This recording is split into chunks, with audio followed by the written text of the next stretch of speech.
अजा एकादशी व्रत कथा। युधिष्ठिर ने पूछा, हे जनार्दन, अब मैं यह सुनना चाहता हूँ कि भाद्रपद के कृष्ण पक्ष में कौन सी एकादशी होती है, कृपया मुझे बताइए। भगवान श्री कृष्ण बोले, हे राजन, एकचित होकर सुनो। भाद्रपद मास के कृष्ण पक्ष की एकादशी का नाम अजा है। यह सब पापों का नाश करने वाली है। जो भगवान ऋषिकेश का पूजन करके इसका व्रत करता है, उसके सारे पाप नष्ट हो जाते हैं। पूर्व काल में हरिश्चंद्र नामक एक विख्यात चक्रवर्ती राजा हो गए, जो समस्त भूमंडल के स्वामी और सत्य प्रतिज्ञ थे। एक समय किसी कर्म फल का फल भोगते प्राप्त होने पर उन्हें राज्य से भ्रष्ट होना पड़ा था। राजा ने अपनी पत्नी और पुत्र को बेच दिया था, फिर अपने को भी बेच दिया था। पुण्यात्मा होते हुए भी उन्हें चांडाल की दास्ता करनी पड़ी। वे मुदांका कफन लिया करते थे, इतने पर भी नृपश्रेष्ठ हरिश्चंद्र सत्य से विचलित नहीं हुए। इस प्रकार चांडाल की दास्ता करते उनके अनेक वर्ष व्यतीत हो गए। इससे राजा को बड़ी चिंता हुई। वे अत्यंत दुखी होकर सोचने लगे कि मैं क्या करूं, कहाँ जाऊं, कैसे मेरा उद्धार होगा।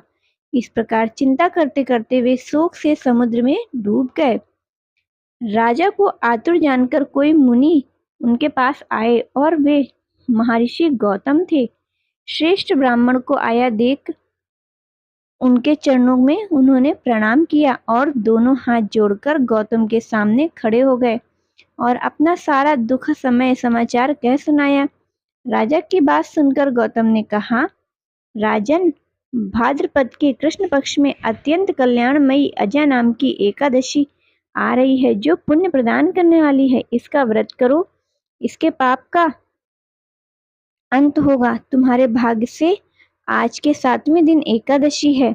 उस दिन उपवास करके रात्रि में जागरण करना। ऐसा कहकर महर्षि गौतम अंतर्ध्यान हो गए। मुनि की बात सुनकर राजा हरिश्चंद्र ने उस उत्तम व्रत का अनुष्ठान किया। उस व्रत के प्रभाव से राजा सारे दुखों से पार हो गए। उन्हें पत्नी का क्षत्रियधान और पुत्र का भी जीवन मिल गया। आकाश में दुदुम्बियां बज उठी, देवलोक से फूलों की वर्षा होने लगी। एकादशी के प्रभाव से राजा ने अपना राज्य प्राप्त कर लिया और अंत में वे पुरजन तथा परिजनों के साथ स्वर्गलोक को प्राप्त हो गए। राजा युधिष्ठिर, जो मनुष्य ऐसा व्रत करते हैं वे सब पापों से मुक्त होकर स्वर्गलोक में जाते हैं। इसके पढ़ने और सुनने से अश्वमेध का फल मिलता है।